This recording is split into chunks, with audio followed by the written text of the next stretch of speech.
तो question number 1 है यहाँ पर, निम्नलिखित कथनों पर विचार कीजिए। अंतर्राष्ट्रीय रूप से यह उष्णकटिबंधीय चरनोज़म नाम से जानी जाती है। यह कौन? इनमें से किसी एक मिट्टी की बात हो रही है। जलोढ़ मिट्टी, क्षारीय मिट्टी, लेटराइट मिट्टी या फिर काली मिट्टी। गीली होने पर यह चिपचिपी हो जाती है और सूखने पर इसमें दरारें पड़ जाती हैं। गीली होने पर यह चिपचिपी हो जाती है, सूखने पर इसमें दरारें पड़ जाती हैं। उत्तर प्रदेश में इसे करे कहा जाता है। क्या कहा जाता है? करे कहा जाता है। तो उपरोक्त विशेषताओं का संबंध निम्नलिखित में से किस प्रकार की मिट्टी से बताओ? जल्दी बताओ। देखिए इसका आंसर हो जाएगा काली मिट्टी, ब्लैक सॉइल। तो उपर्युक्त विशेषताओं का संबंध काली अथवा रेगर या रेगुर मिट्टी से है। इसका वास्तविक क्षेत्र या इसका सर्वाधिक क्षेत्र का जो विस्तार है वो है महाराष्ट्र में। इसमें नाइट्रोजन, फास्फोरस और कार्बनिक तत्वों की होती है कमी। इसी से स्टेटमेंट को गलत करवाता है एग्जामिनर कि अधिकता बोल देता है इसमें नाइट्रोजन, फास्फोरस और कार्बनिक तत्वों की अधिकता होती है, तो गलत है। इसमें नाइट्रोजन, फास्फोरस और कार्बनिक तत्वों की कमी पाई जाती है। इस प्रकार की मिट्टी में कपास की खेती कर सकते हो, सूरजमुखी की खेती कर सकते हो, खट्टे फलों की खेती कर सकते हो, तिलहन की खेती कर सकते हो। और इस मिट्टी में जल धारण करने की जो क्षमता होती है वो बहुत ज़्यादा होती है, सर्वाधिक होती है। अतः गीली होने पर यह मिट्टी चिपचिपी हो जाती है और सूखने पर इसमें दरारें पड़ जाती हैं। इसे स्वतः जुताई वाली मिट्टी की संज्ञा दी जाती है। स्वतः जुताई, क्योंकि दरारें पड़ जाती हैं फिर क्या होगा, अंदर सनलाइट भी घुस गई, हवा भी घुस गई। चलिए अगला प्रश्न है भाई, निम्नलिखित कथनों पर विचार कीजिए। यह नवीन तथा अविकसित मृदा है। इसमें जीवाश्म प्रचुर मात्रा में पाए जाते हैं। इसमें अम्लीय गुण निहित होता है। उपरोक्त विशेषताएं निम्नलिखित में से किस मिट्टी की बात कर रहा है?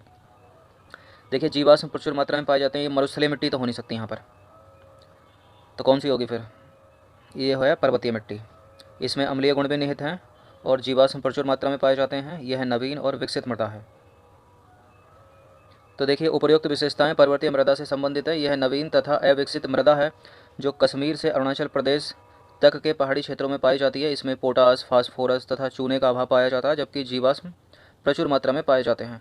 इसमें सेब, नाशपाती आदि के वृक्ष उगाए जाते हैं। इस प्रकार की मिट्टी में अम्लीय गुण निहित है। तो पर्वतीय मिट्टी वैसे ही पहाड़ों पे तो मिलता है ना, सेब हो गया, नाशपाती हो गई। चूने का अभाव है इसमें, पोटास की, फास्फोरस की और चूने की कमी है पर्वतीय मिट्टी में। तीसरा प्रश्न है, क्षारीय मृदा में नाइट्रोजन की अधिकता होती है और मालीसोल प्रकार की मृदा उत्तर प्रदेश के तराई क्षेत्रों तथा उत्तर पूर्वी हिमालय के जंगलों में पाई जाती है। उपरोक्त कथनों में से कौन सा कथन सही है बताओ? तो देखिए जो क्षारीय मिट्टी होती है उसमें नाइट्रोजन की अधिकता नहीं होती। क्षारीय मिट्टी में तो नाइट्रोजन की कमी होती है। कमी हो तो गलत है पहला, तो कर दो एलिमिनेट। ये भी नहीं हो सकता, ये भी नहीं हो सकता। और मालीसोल प्रकार की मिट्टी जो है उत्तर प्रदेश के तराई क्षेत्रों में और उत्तर पूर्वी हिमालय के जंगलों में पाई जाती है। दूसरा सही है, तो ये नहीं हो सकता, केवल 2 हो जाएगा इसका। तो क्षारीय मिट्टी में नाइट्रोजन की अधिकता नहीं, कमी होती है। और मतलब जो क्षारीय मिट्टी है उसमें नाइट्रोजन की अधिकता नहीं होती, मतलब कमी होती है। हाँ। और मालीसोल प्रकार की मृदा विशेष रूप से मोटी, द्विसंयोजी तथा दोहरी काली होती है। सूखने पर यह कठोर नहीं होती। और भारत में इस मृदा के अंतर्गत उत्तर प्रदेश के तराई क्षेत्र की कुछ मिट्टियाँ और उत्तर पूर्वी हिमालय के जंगलों की मिट्टियाँ आती हैं। चौथा प्रश्न है, मृदा अपरदन को रोकने संबंधी निम्नलिखित उपायों पर विचार कीजिए। देखिए ये तो नॉर्मल से क्वेश्चन है, अधिकतर इसमें इसी तरह के प्रश्न सही हो जाते हैं, लेकिन कुछ घुमा देता है। तो सीढ़ीदार खेत बनाकर कृषि करोगे तब भी मिट्टी का अपरदन कम होगा। समोच्च रेखीय सीढ़ीदार खेती करोगे तभी मिट्टी का अपरदन कम होगा। और आवरण फसलें उगाना और मिश्रित खेती तथा शस्यानुवर्तन करना, ये सारे के सारे जो विशेषताएं हैं वो मृदा अपरदन को या मिट्टी के कटाव को रोकने में काम आती हैं। तो उपरोक्त उपायों में से कौन से उपाय मृदा अपरदन को रोकने में प्रभावी भूमिका निभाते हैं? तो सभी के सभी निभाते हैं, 1 2 3 4। तो देखिए उपरोक्त सभी उपायों द्वारा मृदा अपरदन को रोका जा सकता है तथा इन सब उपायों को लागू करना आवश्यक है ताकि किसानों को अपरदन की समस्या तथा समाधान से अवगत कराया जा सके। अगला प्रश्न है भाई, भारत में मृदा की गुणवत्ता की जांच के लिए मृदा स्वास्थ्य कार्ड योजना की शुरुआत कब की गई थी और कहाँ की गई थी? तो देखिए जो मृदा स्वास्थ्य कार्ड है, जो योजना है मृदा स्वास्थ्य कार्ड, उसकी जो योजना प्रारंभ हुई थी 2015 में इसकी शुरुआत हुई थी। फरवरी का शायद महीना था और ये राजस्थान में हुई थी। फरवरी 2015 को 19 फरवरी 2015 को राजस्थान के सूरतगढ़ में मृदा स्वास्थ्य कार्ड योजना की शुरुआत की गई। तो देखिए मृदा स्वास्थ्य कार्ड योजना की शुरुआत 19 फरवरी 2015 को कहाँ पर? राजस्थान के सूरतगढ़ में। इस योजना का जो ध्येय वाक्य है वो है स्वस्थ धरा खेत हरा। स्वस्थ धरा खेत हरा। इसमें मिट्टी में मौजूद पोषक तत्व, उर्वरकों की आवश्यकता का ब्यौरा होगा। इसका उद्देश्य उपर्युक्त संसाधनों के उपयोग द्वारा मिट्टी की गुणवत्ता के सुधार द्वारा किसानों की स्थिति को सुधारना है। छठा प्रश्न है, निम्नलिखित में से कौन सी मृदाओं में एंडीसोल वर्ग में शामिल किया गया है? निम्नलिखित में से कौन सी मृदाओं को एंडीसोल वर्ग में शामिल किया गया है? तो एंडीसोल वर्ग में शामिल हैं ज्वालामुखी के मुहाने पर बनने वाली मृदाएं। कौन सी मिट्टियाँ? जो मिट्टियाँ ज्वालामुखी के मुहाने पर बनती हैं। तो ज्वालामुखी के मुहाने पर बनने वाली मिट्टियों को या मृदाओं को एंडीसोल मृदा वर्ग में रखा गया है। और गर्म जलवायु में विकसित होने वाली मिट्टी अल्टीसोल वर्ग, और कार्बनिक मृदाएं जो हैं वो हिस्टोसोल वर्ग में आती हैं। शुष्क तथा अर्धशुष्क जलवायु क्षेत्रों में विकसित मृदाएं वो एरिडोसोल में आती हैं। तो कितने हो गए? एरिडोसोल वर्ग और हिस्टोसोल वर्ग और अल्टीसोल वर्ग और एंडीसोल वर्ग। एंडीसोल वर्ग में ज्वालामुखी के मुहाने पर बनने वाली मृदाएं, और एरिडोसोल वर्ग में शुष्क तथा अर्धशुष्क जलवायु क्षेत्रों में विकसित मृदाएं, हिस्टोसोल वर्ग में कार्बनिक मृदाएं और अल्टीसोल वर्ग में गर्म जलवायु में विकसित होने वाली मृदाएं। 7वां प्रश्न है, भारत में किस कारण से सिंचित क्षेत्रों की कृषि योग्य भूमि में लवणता की समस्या बढ़ रही है? भारत में क्या कारण है वो कि सिंचित क्षेत्रों की जो कृषि है उसमें लवणता की समस्या बढ़ रही है? तो देखिए, कृषि सिंचित क्षेत्रों में लवणता की समस्या बढ़ रही है किससे? अति सिंचाई करने से। ज़्यादा सिंचाई करते हो तो क्या होता है?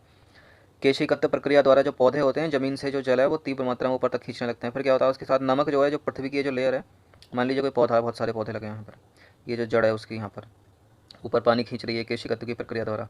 अब क्या हो रहा है? जो नमक हो रहा है जो वो क्या रहा, ऊपर चढ़ रहा, फिर ये मिट्टी की जो ऊपर वाली लेयर है ना, यहाँ पे नमक इकट्ठा हो गया बहुत सारा। अब क्या हो गया है? पूरी लवणता से युक्त हो जाएगी मिट्टी की जो परत है ऊपर वाली। तो अत्यधिक सिंचाई भी मिट्टी को लवणता की ओर ले जाती है, मिट्टी की लवणता को बढ़ाती है, उसका कारण बनती है। तो अति सिंचाई हो जाएगा इसका आंसर। तो देखिए, अत्यधिक सिंचाई से केशिका क्रिया को बढ़ावा मिलता है, जिसके परिणाम स्वरूप जो नमक है वो ऊपर की ओर चढ़ता है और मिट्टी की सबसे ऊपरी परत में जमा होने लगता है। इस प्रकार की समस्या हरित क्रांति के बाद पंजाब में तथा हरियाणा के अति सिंचाई वाले क्षेत्रों में देखने को मिली है। और मिट्टी में लवणता की समस्या से निपटने के लिए खेतों में क्या डाला था? जिप्सम को डालने की सलाह दी जाती है, जिप्सम और चूना। क्वेश्चन नंबर 8 है, लैटेराइट मिट्टी के संदर्भ में निम्नलिखित कथनों में से कौन सा एक कथन गलत है? लैटेराइट मिट्टी में काजू की, चावल की, तंबाकू की खेती की जाती है। यूपीएससी में पूछा हुआ प्रश्न है, ऐसा नहीं पूछा सीधा सीधा, लेकिन पूछा हुआ प्रश्न है। 2013 में पूछा, लैटेराइट मिट्टी के संदर्भ में निम्नलिखित कथनों पर विचार करो। तो इसमें काजू की, टेपिकोया और तंबाकू, चावल की खेती की जाती है। यह प्रायद्वीपीय पठार के ऊपरी भागों में पाई जाती है, ये भी करेक्ट है। इसकी उत्पत्ति चूना तथा सिलिका के निक्षालन से हुई है, ये भी करेक्ट है। इसमें एल्यूमिनियम ऑक्साइड की कमी तथा पोटास, चूना और कार्बनिक तत्वों की अधिकता पाई जाती है, यही गलत है इसमें। देखिए, जो लेटेराइट मिट्टी होती है उसमें जो एल्यूमिनियम ऑक्साइड हो गए, आयरन हो गए, इनकी तो अधिकता पाई जाती है, और जो पोटेशियम हो गया, चूना हो गया, कार्बनिक पदार्थ हो गए, इनकी होती है कमी। तो इसका आंसर हो जाएगा सी, ये सही नहीं है।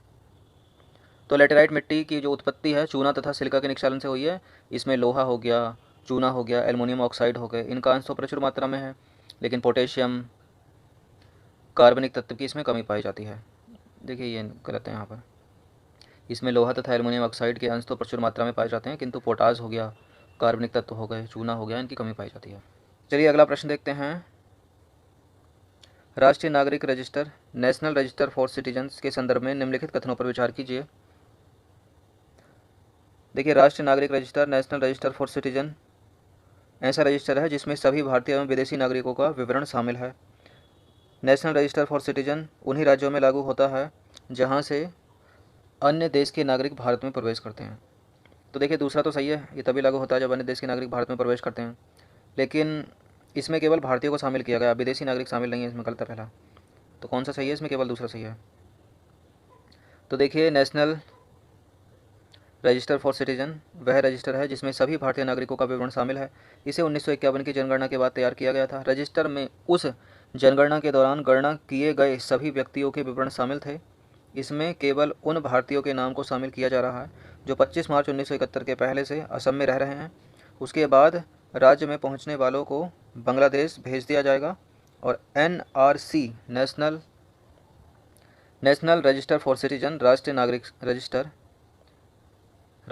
रजिस्टर उन्हीं राज्यों में लागू होती है जहां से अन्य देश के नागरिक भारत में प्रवेश करते हैं। तो 10 के 10 इंपॉर्टेंट प्रश्न थे, अच्छे से इनका रिवीजन कर लो, नोट्स बना लो। धन्यवाद।